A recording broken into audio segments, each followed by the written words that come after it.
Hi, I am Shivangi Desai. I am a parenting coach.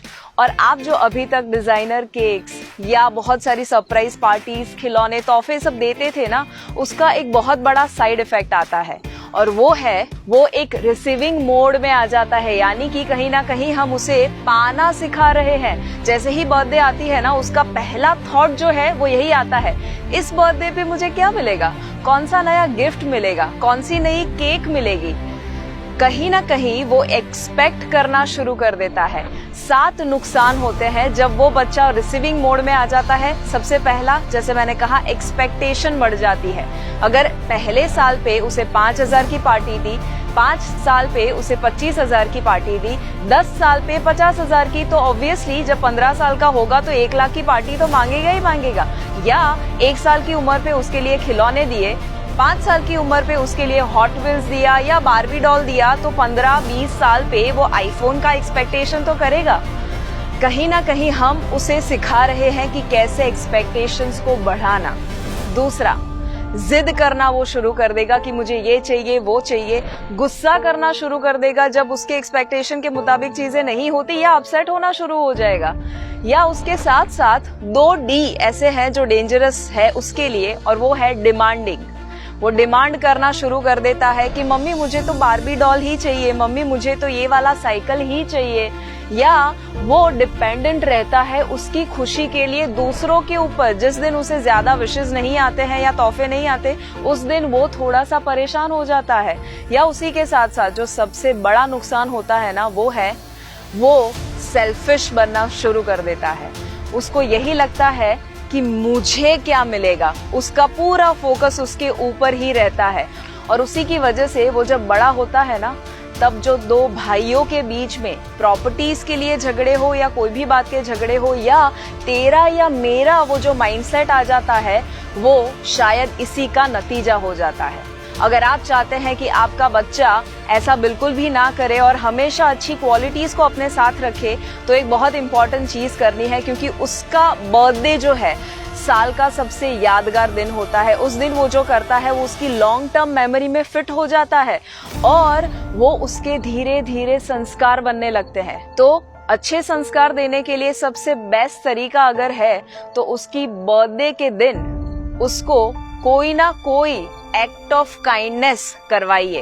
Act of kindness का मतलब क्या होता है? उसका मतलब है आप किसी ना किसी को जब मदद करते हैं, किसी की सेवा करते हैं। यानी कि अगर मैं खुद का एग्जाम्पल दूं, मैं जब छोटी थी तब मेरे मम्मी पापा मुझे हमेशा हर बर्थडे के दिन ऐसी जगह पर लेकर जाते जहां पर मेरे हाथ से कुछ ना कुछ डोनेट करवाते। वो हो सकता कोई ब्लाइंड स्कूल या डेफ एंड डम्ब स्कूल या ऑर्फनेज यानी कि अनाथ आश्रम, वृद्धाश्रम, गरीब बच्चों के वहां लेकर जाते और मेरे हाथ से स्टेशनरी या तो कोई चॉकलेट्स हो सकता है, खाना हो सकता है, ऐसा कुछ ना कुछ डिस्ट्रीब्यूट करवाते। और उसकी वजह से आपको नहीं लगता कि वो जब आप करते हैं तो आपके बच्चे के अंदर ग्रेटिट्यूड यानी कि आभार होना, उसकी भावना आ जाती है। उसको यही फील होता है कि वो कितना लकी है, उसके पास कितनी सारी चीजें हैं। जब वो गरीब बच्चों को वो पेंसिल का बॉक्स देता है ना, तब उसे ये फीलिंग आता है कि यार सामने वाले के पास तो एक पेंसिल तक नहीं है और मेरे पास तो कितनी सारी चीजें हैं जो मैं इस्तेमाल कर सकता हूँ। तो उसे यही फीलिंग आता है कि वो ब्लेस्ड है। आपको वो थैंक यू बोलेगा, भगवान को थैंक यू बोलेगा, या उसी के साथ साथ वो कंप्लेन करना ही बंद कर देगा, क्योंकि वो वही देखेगा कि यार जिसको मैं बांटने को गया था चीजें, उसके पास तो ढंग के कपड़े तक नहीं है, चप्पल तक नहीं है, और अगर मेरे पास इतनी सारी चीजें हैं तो मैं कंप्लेन कैसे कर सकता हूँ। तो आपके बच्चे को बर्थडे के दिन एक गिवर बनना सिखाइए।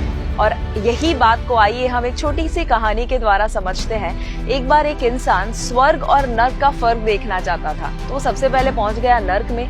वहां पर जाता है तो चौंक जाता है, क्योंकि वहां पर 56 भोग रखे गए थे, बहुत अच्छा माहौल था।